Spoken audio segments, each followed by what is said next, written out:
Que Abraão é uma figura importante nas religiões monoteístas não se pode negar.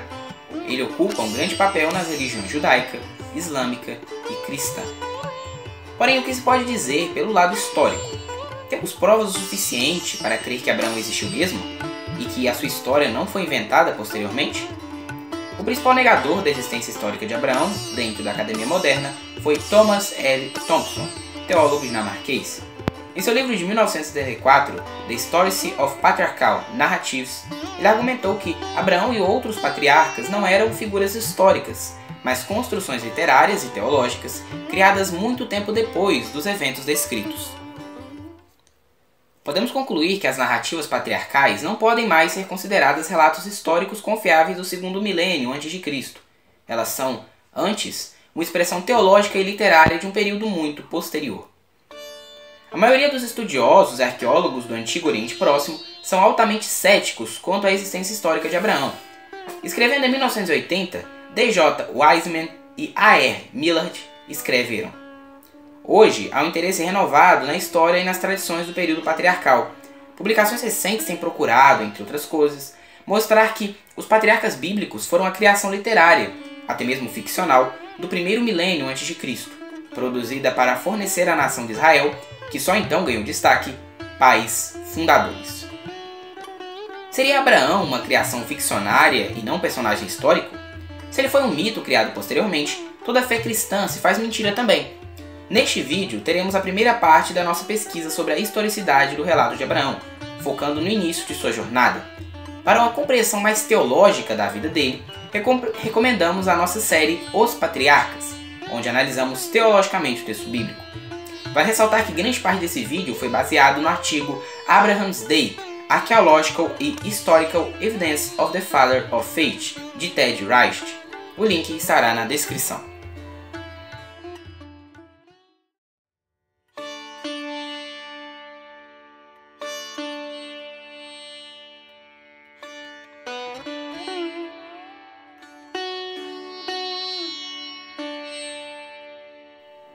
Antes de tudo, precisamos situar Abraão na história. Em 1 Reis 6.1, nos é dito que Salomão começou a edificar o templo 480 anos depois dos filhos de Israel saírem do Egito. Sabendo que o templo foi concluído no 11º ano do reinado de Salomão, em mais ou menos 959 a.C., e que a construção durou 7 anos e meio, o êxodo então ocorreu em aproximadamente 1446 a.C. Como o Êxodo 12 diz que os israelitas ficaram 430 anos no Egito e que Jacó se mudou para o Egito com 130 anos, então Jacó nasceu com cerca de 2006 a.C. Levando em conta que quando Jacó nasceu, Isaac tinha 60 anos e quando Isaac nasceu, Abraão tinha 100, então Abraão deve ter nascido por volta de 2166 a.C., seguindo a interpretação tradicional. Ele deve ter tido Ismael no ano de 2080 a.C., e deve ter tido Isaac aproximadamente em 2066 e morrido em 1991 a.C.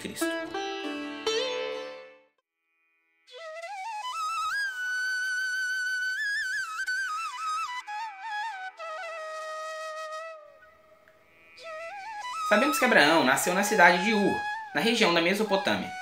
Embora a localização exata de Ur seja alvo de debates, a localização mais aceita é onde está a moderna Tel el-Muqayyah. No período que Abraão nasceu, Ur estava sob o domínio do Império Acadiano, considerado o primeiro império da Mesopotâmia, tendo seu auge político entre os séculos 24 e 22 a.C., após as conquistas de seu fundador, Sargão de Arcádia. Porém, o império caiu provavelmente no século 22, e a região passou a ser dominada por várias cidades-estado, como Uruk, Lagash e Sin, sem um governo central forte até o início da terceira dinastia de Ur. A decadência interna, especialmente as rebeliões sumérias, junto com invasões dos Gutianos, provocou o colapso do Império Acádio, permitindo o ressurgimento das cidades-estado da Suméria. Talvez seja nesse curto período entre a queda do Império Acadiano e o início da terceira dinastia de Ur que Deus tenha chamado Abraão para sair da cidade. A instabilidade política e cultural pode ter motivado Terá a levar toda a família junto, como vemos que acontece no relato bíblico. Porque Terá e sua família abandonaram Ur não pode ser determinado, mas pode ser que as convulsões políticas e culturais na Suméria causadas pela conquista Guti tenham desempenhado um papel importante. Ur foi destruída cerca de um século depois que Abraão partiu, dando fim à famosa dinastia de Ur III. A queda de Ur foi posteriormente relembrada com Lamentação por Ur, uma tábua cuneiforme que relata essa queda.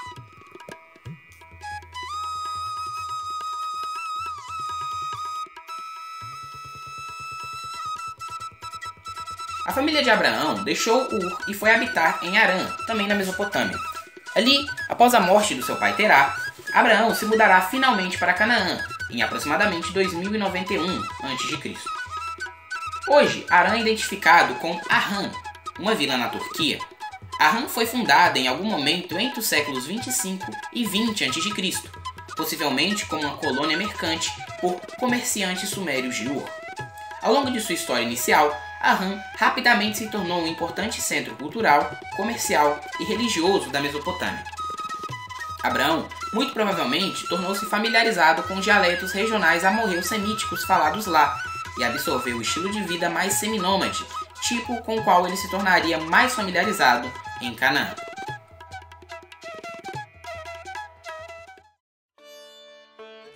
As Tábuas de Nuzi.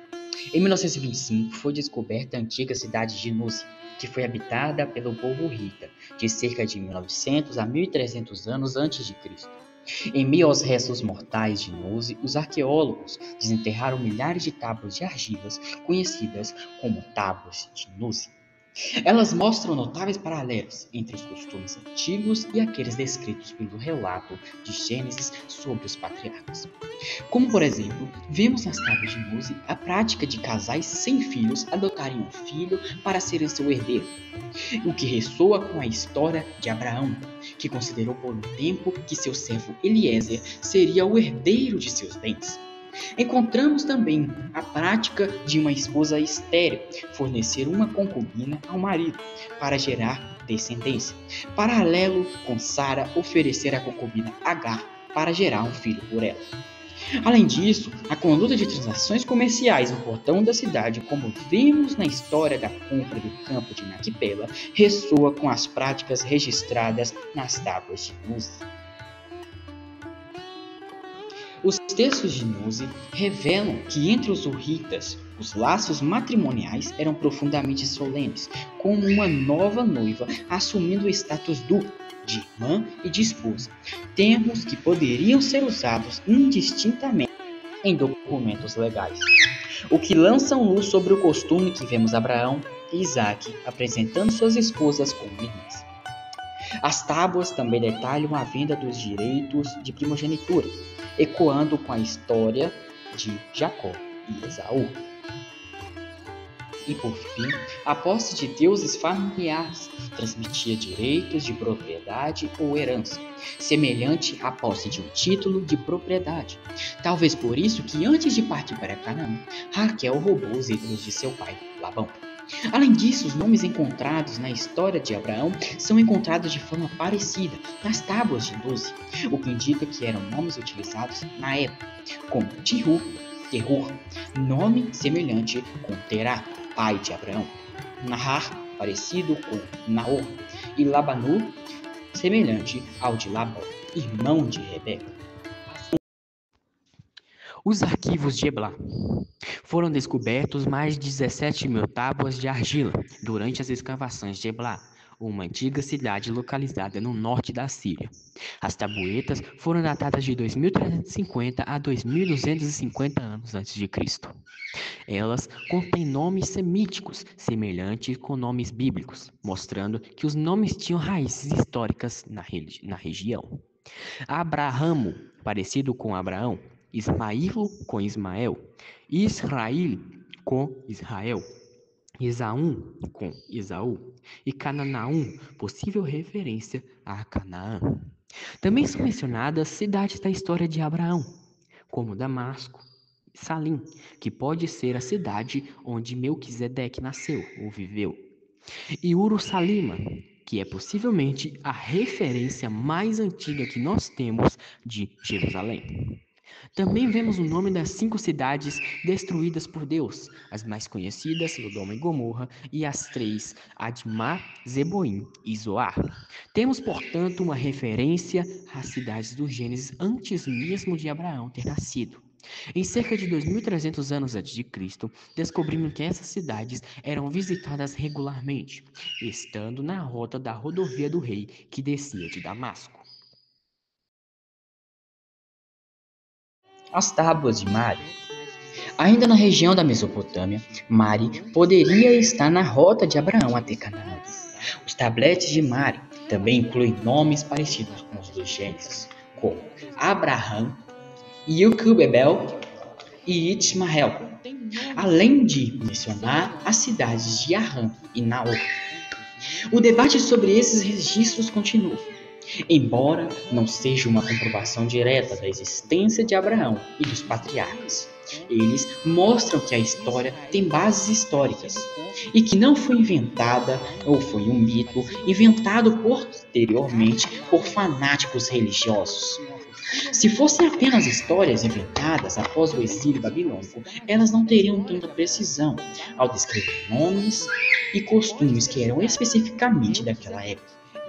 Essas descobertas não comprovam diretamente o relato, mas indicam que ele tem, sim, uma base histórica.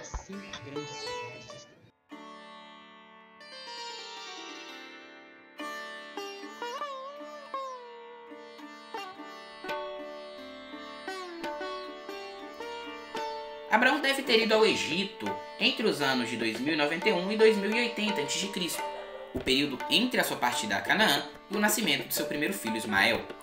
Nesse período, o Egito estava em um período de instabilidade política e climática, conhecida como o primeiro período intermediário. Durante esse período, o poder dos faraós do Antigo Império, das dinastias 7 e 8, estava enfraquecido, e os governantes de Mênfis perderam o controle sobre o país, com vários líderes locais governando diferentes regiões. Isso torna difícil identificar exatamente qual faraó Abraão teria encontrado, pois os registros dessa época são bem escassos e confusos.